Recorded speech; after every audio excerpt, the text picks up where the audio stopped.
Welcome into Duval Daily, presented by GenJag.com. I'm Jordan DeLugo. Thank you so much for tuning in here on Friday, May 19th. Happy birthday to my little brother, Jared. Jaguars OTAs, they kick off next week. Right now, we are previewing what I'm looking for at OTAs. I'll be out there as much as I possibly can. So, let's go ahead and get into it, shall we? You always want to stay healthy, right? That is the biggest thing with these off-season activities. It's not going to be padded. It's not going to be any, full contact, anything like that. But you still want to stay healthy, right? You've seen guys go down at these type of events in the past, both for the Jaguars and around the league. So you want to avoid the I word. That is the most important thing. Bottom line. If we didn't start with that, we'd be crazy. If we didn't next go to Trevor Lawrence and his connection with Calvin Ridley, we'd be dead wrong.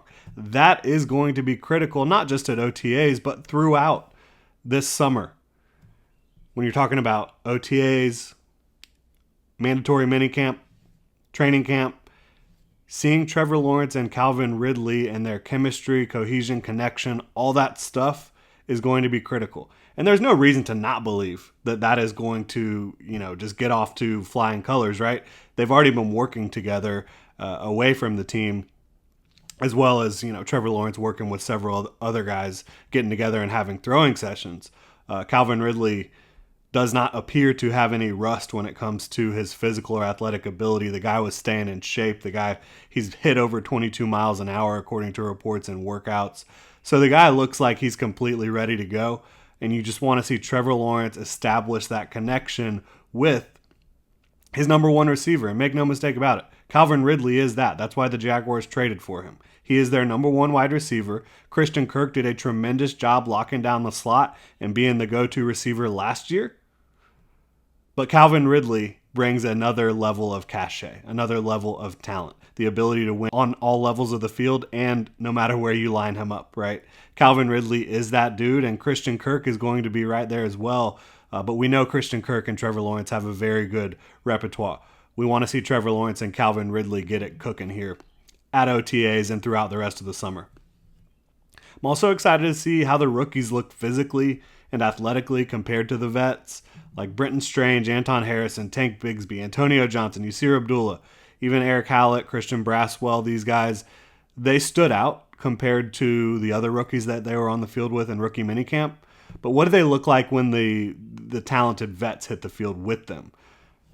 We'll see. I think last year, you kind of saw a lot of the rookies fade to the back outside of Devin Lloyd and Trayvon Walker. Obviously, Luke Fortner.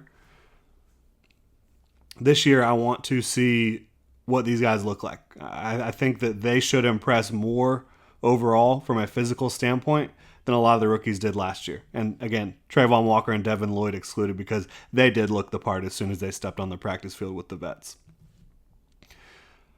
And that's kind of an indication, like Trayvon and Devin, they both immediately looked the part, but then you still saw some struggles during their rookie year, to be expected, right? Devin was dealing with the injury. Trayvon was, transitioning positions, but that goes to show you not everything you see at OTAs is going to carry over, right? This is still an unpadded practice. It's not full go. It's not contact. So you can't draw too many sweeping conclusions from these types of events, but you want to see if they look the part. I also want to see if the guys we were just talking about, Devin Lloyd and Trayvon Walker, where are they working on defense? Are they moving around the formation? Of course, I'm not allowed to be specific about where they are aligned during these practices, but I will do my best to convey that information in another way. So be paying attention to what I'm saying about Devin Lloyd and Trayvon Walker if you're curious about where they're playing.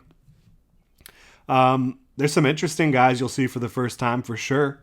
Samis Reyes, the freak show tight end, according to Relative Athletic Score by Kentley Platt, the most athletic tight end of all time, size-adjusted athletic tight end of all time, the most athletic. Fascinating to see what he looks like. Willie Taylor, who is a pass-rushing rookie, he's already played a full XFL season, racked up 5 sacks, a couple forced fumbles, interception. He played very well coming out of Eastern Kentucky. I'm excited to see him. The Jaguars just signed him. He's certainly got some skill.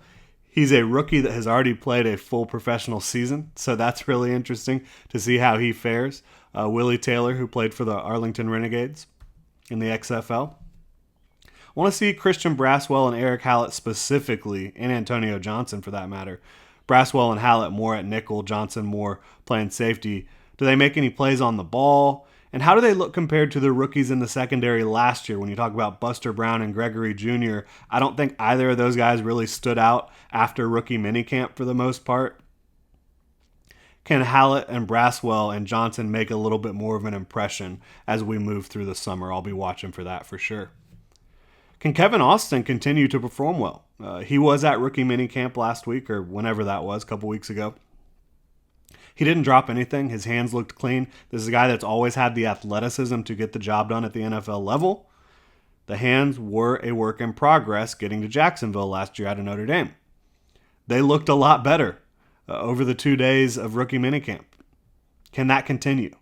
If it can, he'll have a shot to, maybe compete for the back end of the roster. He's going to have to do a lot more than that. Obviously, if you're a back end of the roster wide receiver, you got to play special teams. You got to be able to do the dirty work, and we know Tim Jones can do that really well. We know the Jaguars like Tim Jones. I'm not saying there's a great chance Kevin Austin makes this roster, but he's got great athleticism, and he's got some rare movement abilities. If you get the hands combined with that, maybe you can have something you can work with there. We'll see. What's left guard look like? Ben Barch, not going to be out there.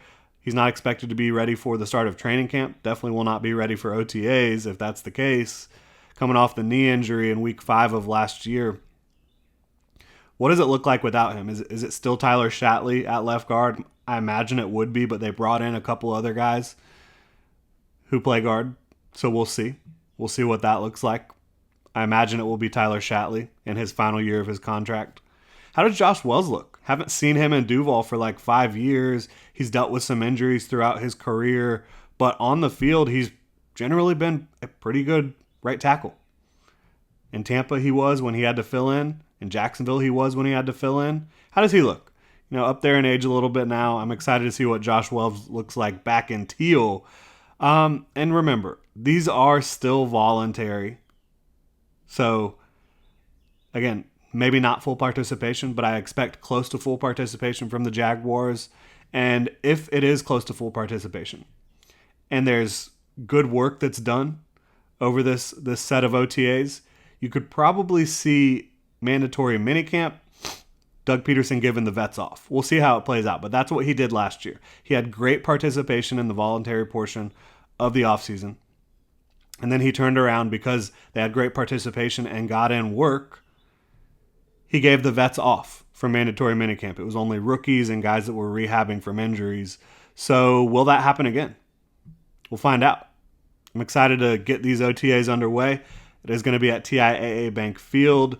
The Miller Electric Center not quite ready. It will be ready for training camp according to the Jaguars, but not quite ready yet. So, again, we will be at TIAA Bank Field for those OTAs. I'll be providing as much coverage as possible. I encourage you to like and subscribe here on Gen Jag so you can get all those little shorts videos of players working out, Trevor Lawrence passing it to Calvin Ridley, etc. Of course, we will be providing recaps of all the days we're out there.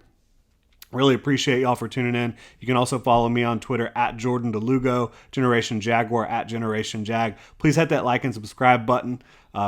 Comment in the comment section below. Let me know what you're thinking about when it comes to OTAs. Really appreciate you. And if you enjoy the content here, just started Pro Football Daily over on YouTube as well.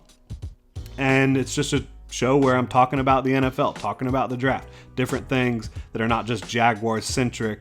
So if you enjoy NFL content and want more of that in your life, please go subscribe at Pro Football Daily on YouTube. We've got a link in the description below.